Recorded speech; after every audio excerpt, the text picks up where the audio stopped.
Astagfirullah, perempuan miskin ahli ibadah masuk neraka karena air wudhu. Kisah menyedihkan ini dialami perempuan miskin tapi rajin ibadah.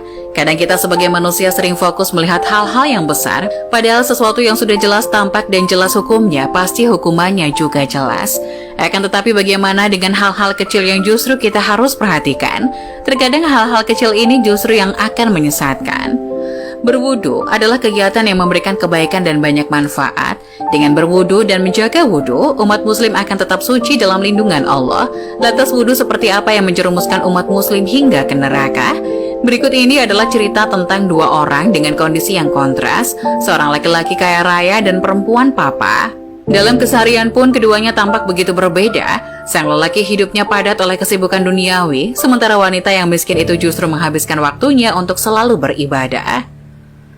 Kesungguhan dan kerja keras lelaki tersebut membawanya pada kemapanan ekonomi yang diidamkan. Kekayaannya tak ia nikmati sendiri. Keluarga yang menjadi tanggung jawabnya merasakan dampak ketercukupan karena jerih payahnya. Lelaki ini memang sedang bekerja untuk kebutuhan rumah tangga dan pendidikan anak-anaknya perempuan seksi. Nasib lain dialami si perempuan miskin. Para tetangganya tak menemukan harta apapun di rumahnya, kecuali sebuah bejana dengan persediaan air wudhu di dalamnya. Iya, bagi wanita taat ini, air wudhu menjadi kekayaan yang membanggakan, meski hidup masih pas-pasan. Bukankah kesucian menjadikan ibadah kita lebih diterima dan hikmat, dan karenanya menjanjikan balasan yang jauh lebih agung dari sekedar kekayaan duniawi yang fana ini? Syekh Abdul Wahab Asy'arani dalam kitab Al-Minah Husaniyah mengisahkan suatu ketika ada seorang yang mengambil wudhu dari bejana milik perempuan itu. Melihat hal demikian, si perempuan berbisik dalam hati, kalau air itu habis, lalu bagaimana aku akan berwudhu untuk menunaikan sembahyang sunnah nanti malam? Apa yang tampak secara lahir tak selalu menunjukkan keadaan sebenarnya. Diceritakan setelah meninggal dunia, keadaan keduanya jauh berbeda. Sang lelaki kaya raya itu mendapat kenikmatan surga, sementara si perempuan papa yang taat beribadah itu justru masuk neraka. Kenapa bisa begitu? Lelaki hartawan tersebut menerima kemuliaan lantaran sikap zuhudnya dari gemerlap dunia. Kekayaannya yang banyak tak lantas membuatnya larut dalam kemewahan cinta dunia serta kebahilan. Apa yang dimilikinya semata untuk kebutuhan hidup, menunjang keadaan untuk mencari ridha Allah.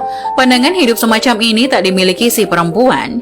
Hidupnya yang serba kekurangan justru menjerumuskan hatinya pada cinta kebendaan. Buktinya ia tak mampu merelakan orang lain berwudu dengan airnya, meski dengan alasan untuk beribadah.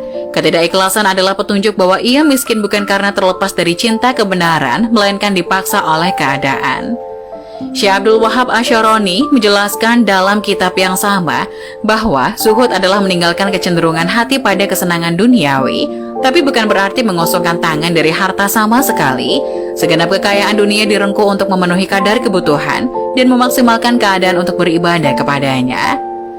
Nasihat ulama sufi ini juga berlaku kebalikannya. Untuk cinta dunia, seseorang tak mesti menjadi kaya raya terlebih dahulu, karena zuhud memang berurusan dengan hati, bukan secara langsung dengan alam bendawi. Maka kita harus benar-benar mampu menjaga hati ini dari kecondongan duniawi, agar kita tak sengsara di dunia juga di akhirat. Amin. Itulah kisah perempuan miskin ahli ibadah masuk neraka karena air wudhu. Semoga kisah tadi dapat memberikan hikmah dan manfaat untuk penonton semua.